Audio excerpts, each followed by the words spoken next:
The phobia film की शुरुआत कुछ ऐसे होती है कि महक एक टैलेंटेड यंग आर्टिस्ट है। वो अपने दोस्तों के साथ एक पार्टी में एंजॉय कर रही थी और तभी उसे वहाँ एक टैक्सी दिखती है जिसमें से कुछ धुआं निकलता है। महक को काफ़ी अजीब सा लगता है और वो उस टैक्सी को देखती रहती है। उस रात वो अपने दोस्त शान के साथ टैक्सी में घर वापस लौटती है। शान को उसके घर छोड़कर जब महक की टैक्सी आगे निकलती है, तब ड्राइवर देखता है कि महक नशे की हालत में धुत है और इसी बात का फायदा उठाकर वो महक को एक सुनसान जगह पर ले जाता है। वो महक पर हमला कर देता है।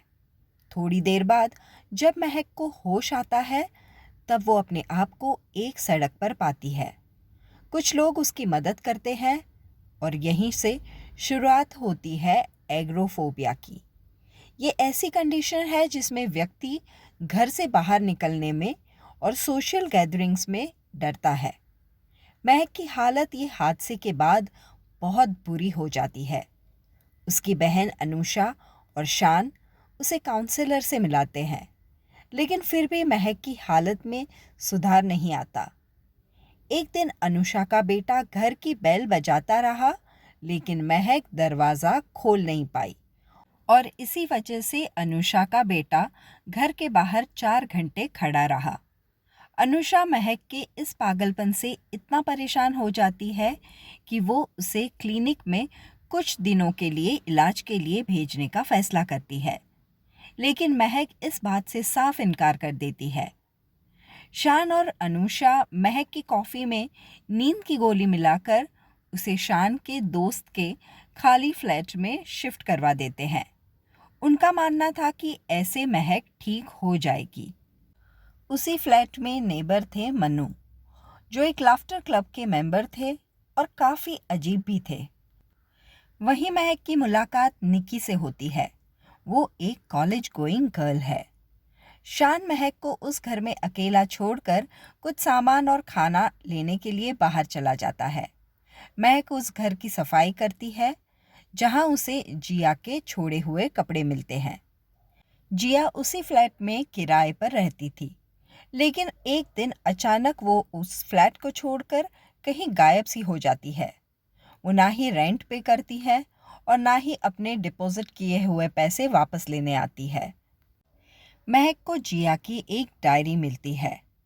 उस डायरी में लिखा हुआ होता है कि जिया कैसे मनु से बहुत प्यार करती है, लेकिन मनु के गुस्सैल स्वभाव की वजह से वो परेशान है। जिया की डायरी पढ़कर और ये जानकर कि रातों रात जिया गायब हो गई, महक को पूरा यकीन हो जाता है कि जिया का खून हो चुका है और उसका कातिल और कोई नहीं लेकिन मनु ही है।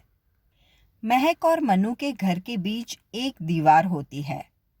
महक उस दीवार को खटखटाती है तो दूसरी तरफ से वैसा ही रिस्पॉन्स उसे मिलता है।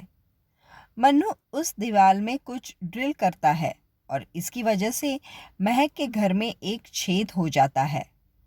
अब महक अपने घर से मनु को देख पाती है। एक दिन वो मनु को वहां पर बैठा हुआ देखती है और उसके हाथ में एक लाल कलर का चाकू होता है। ये देखकर महक को पूरा यकीन हो जाता है कि मनु ने उसी चाकू से जिया का खून किया होगा। महक को वो घर काफ़ी अजीब सा लगता है। उस घर में उसे किसी की मौजूदगी का एहसास होता ही रहता है। एक दिन महक को अचानक से एक बिल्ली मिलती है और उसे पकड़ने जब वो पलंग के नीचे चली जाती है, तभी उसे एक आदमी के पैर दिखते हैं। वो डरती हुई भागकर कमरे से बाहर निकल जाती है और कमरे को बाहर से बंद कर देती है। फिर वो निकी को बुलाती है। निकी उस कमरे में जाकर देखती है, तब उसे बिल्ली के अलावा वहाँ कुछ भी नहीं दिखता।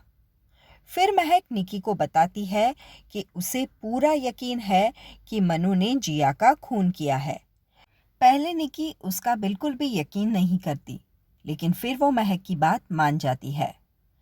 मनु जब अपने घर से बाहर जाता है, तब महक के कहने पर निकी उसके घर में छानबीन करने चली जाती है, लेकिन तभी महक देखती है कि मनु वापस लौट आया है। महक पैनिक हो जाती है और वो मन्नू को अपने घर दीवार रिपेयर करने के लिए अर्जेंटली बुलाती है। जब मन्नू दीवार रिपेयर कर रहा होता है तब महक उसे कमरे में बंद कर देती है और तभी शान वहां पर पहुंचता है। वो कमरे में से मन्नू को निकालकर उससे माफ़ी मांगता है। मन्नू चला जाता है और निकी बच जाती है। महक के कहने पर शान, निकी उसके साथ जिया की आत्मा से बात करने की कोशिश करते हैं। जब वो तीनों ये सब कर रहे होते हैं तब अचानक उन्हें वहां पर जिया की परछाई दिखती है। उन तीनों को लगता है कि वो जिया की आत्मा है, लेकिन असल में वो जिया होती है। महक ने जिया के घर फ़ोन कर बताया था कि जिया का खून हो चुका है और उसके कातिल के बारे में वो जानती है। जिया के माँ बाप ये सुनकर बहुत परेशान हो जाते हैं और इसीलिए जिया को वहाँ पर आना पड़ता है। वो महक को खूब खरी खोटी सुनाती है और तभी मन्नू वहाँ पर पहुँच जाता है। जिया मन्नू से नाराज़ होती है पर वो जिया को अपने साथ मनाकर ले जाता है। उस रात शान वहीं पर रुक जाता है। रात को शान जब पानी पीने उठता है तब महक की आंख खुल जाती है।